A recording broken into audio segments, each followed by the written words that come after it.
চলমান আন্দোলনের নতুন কর্মসূচি নির্ধারণ করতে জামায়াতে ইসলামীর কেন্দ্রীয় কার্যালয়ে বৈঠক বসেছে 11 দলীয় লিয়াজু কমিটি। সরাসরি যুক্ত হচ্ছে সেখানে। এই পর্বে প্রোগ্রামের প্রায় শেষ দিকে 2 তারিখের মধ্যে দিয়ে শেষ হবে। একই শীর্ষ বৈঠকের ঘোষণা ছিল আমরা বাংলাদেশের 7টা বিভাগীয় শহরে পার্শ্ববর্তী জেলাগুলো সহ বিভাগীয় পর্যায়ের সমাবেশ করব। সেখানে শীর্ষ নেতৃবৃন্দ উপস্থিত থাকবেন, জাতির উদ্দেশ্যে বক্তব্য রাখবেন।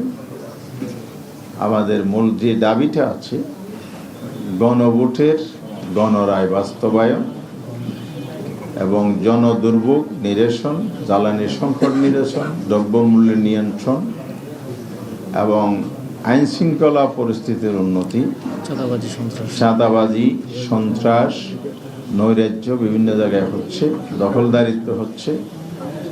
এরপরে স্বাস্থ্য খাতে যে নৈরাজ্য চলছে, মানুষের বেসিক যে নিডগুলো, স্বাস্থ্য, শিক্ষাঙ্গনে যে সন্ত্রাস হচ্ছে, শিক্ষার পরিবেশ বিঘ্নিত হচ্ছে, বিশেষ করে সরকারি দলের ছাত্র সংগঠন দ্বারা।